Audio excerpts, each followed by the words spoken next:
Hello everybody and welcome to the Investigamer, the show where we don't just play the games, we explore them. Today we're going to be terrorizing the creationist community. That's right, today we're talking about evolution. I'm so glad I had that sign made.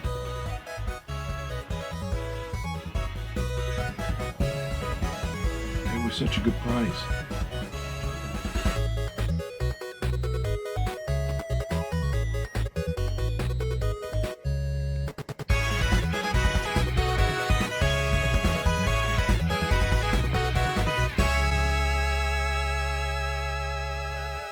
Evolution first cropped up in the 1800s when some bloke called Charles Darwin, or Chucky D for short, travelled on a ship called the Beagle. This ship and its crew were tasked with surveying the southern parts of the globe for the British Empire. On this voyage, our avid geologist and part-time theorist explored the Galapagos Islands and wrote in his diary about what he found there.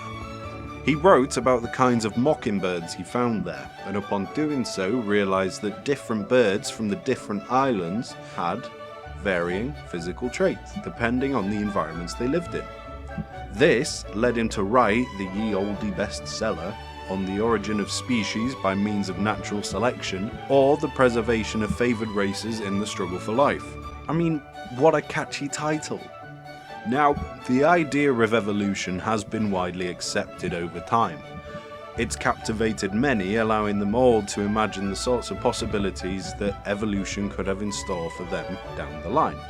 This captivation has bled through into the world of popular culture, with works like Michael Crichton's novel and later Steven Spielberg blockbuster Jurassic Park taking the idea of evolution and re-engineering it to create, well, a Jurassic World. Even the world's biggest media franchise, Pokemon, features evolution in some capacity. The game series that focuses on a child running around the world with some seriously dangerous creatures in its pocket. No, seriously, some of the Pokemon in the games are no joke. Pidgey, for example, can fly at Mach 2, which for those of you who aren't up to date with your Mach 2 is fast enough to break the sound barrier. That's 1,534.54 miles per hour. That's faster than the Concorde jet, a jet that went so fast it landed in New York before it took off in London.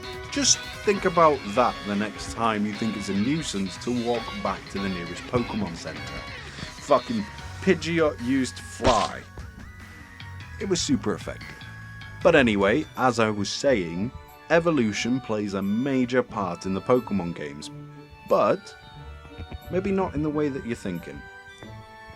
You see, when your Pokemon has slaughtered enough wild Pokemon who just happen to be chilling in the long grass, minding their own business, it'll hit a high enough power level to cause a change in your little guy. The Pokemon will then retreat into a cocoon of energy and change into something new. Now, did you notice how I didn't say evolve into something new there? That's because this change is actually more in line with a process known as metamorphosis. Metamorphosis is a process largely seen in insects, however, other species can metamorphosize too. It's just easier to demonstrate with insects. For example, take a caterpillar and a butterfly and look at them. How is this chap the same chap as this chap? Well, that's where metamorphosis comes into play. You see, when this chap gets big enough, it'll form itself a little personal chamber, or pupa. Inside the pupa, the little chap is rapidly changing everything about itself like a teenager going through puberty, and emerges from the pupa as this fully grown individual. So, do you see how this process closely lines up with the Pokemon game's version of evolution? But wait, I hear you say, this video is about evolution in the Pokemon games, but so far all you've done is take it out of the Pokemon games. Well, have no fear, dear viewer, evolution is coming back soon. So, to revisit Big Charlie D's theory of descent via modification, We have to find a set of Pokemon which could share a common ancestor. We also need to look at how well equipped these descendants are to survive in their given environments today. So enter Arkhan, the first bird Pokemon. Arkhan is a fossil Pokemon from Generation 5, which means it must have lived on Pangaea with the rest of the fossil Pokemon, which is why when the continents drifted apart, we ended up with bird Pokemon all over the world. Fun little tidbit for you too, Arkhan is based off the real world's Archaeopteryx, which is also thought to be the earliest incarnation of the birds we know today. So now we have our common ancestor, we can see how different environments have affected the evolution of its descendants. The examples we're going to look to for evidence today are Kanto's Pidgey, Hoenn's Talo, Sinnoh's Starly, and Unova's Pidove. Pidgey is a Pokemon based off the real-world Sparrow, which mainly live in grasslands or forests around urban areas. For a bird in this environment, foraging is going to be a key part to their survival. Pidgey has a big beak, allowing it to forage bigger seeds, berries and grains than other birds looking for food in this environment. Also with the beak, do you notice how it has a little hook shape at the end of it? This hook will be used to make the tearing of a bug's flesh easier for Pidgey.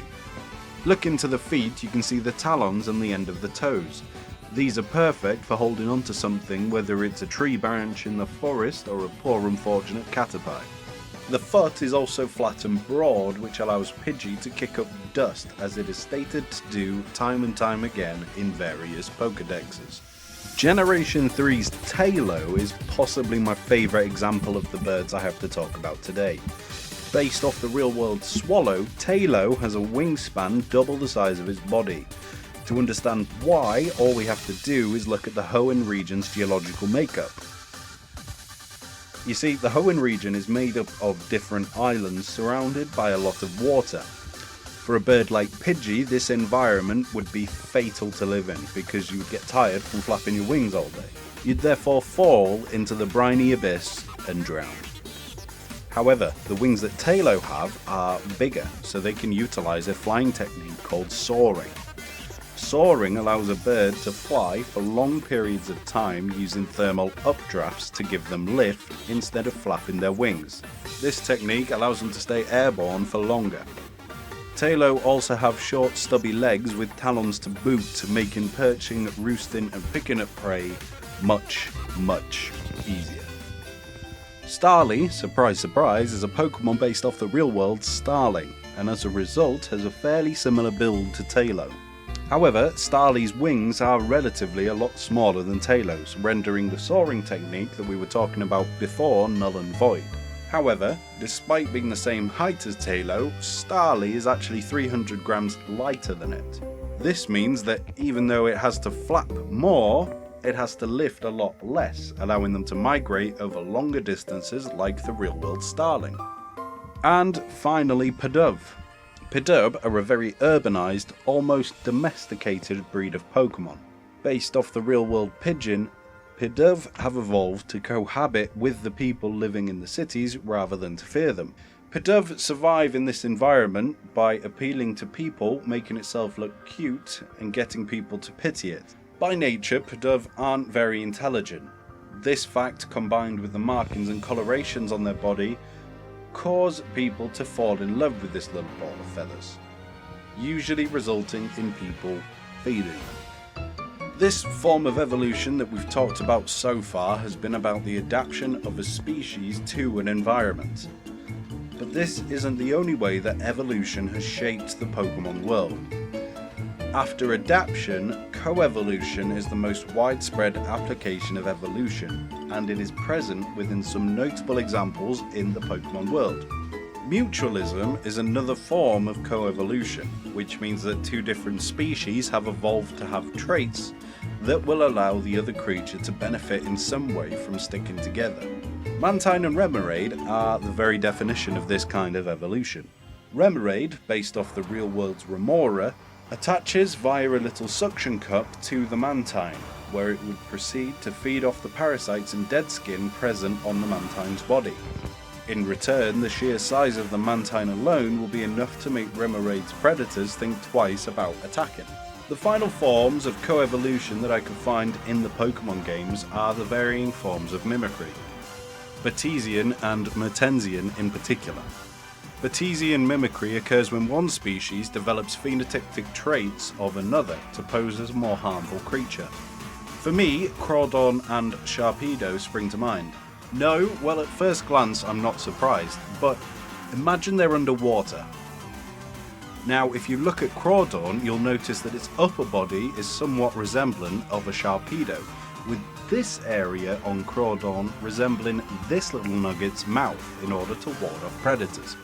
Mertensian mimicry occurs when one more harmful species mimics the phenotypic traits of a less harmful species. There are two good examples of this in the Pokemon world, one being Mimikyu and the other being Morpeko. Both of these Pokemon have developed physical traits that resemble a lovable and relatively harmless Pikachu. However, both of these Pokemon are incredibly dangerous. Mimikyu's Pokédex entry in Pokemon Sun states that its actual appearance is unknown. A scholar who once saw what was under the rag was overwhelmed by terror and died from the shock. Morpeko's entries for Sword and Shield's Pokédex state that intense hunger drives it to extremes of violence, and the electricity in its cheek sacs has converted into a dark type energy.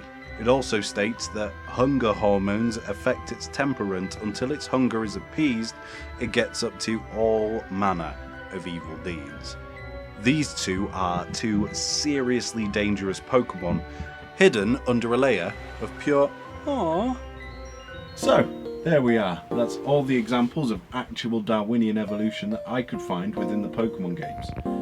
I think it's great that Pokemon are designed with different forms of evolution in mind, despite the mechanic in the game working completely different to how it does in the real world.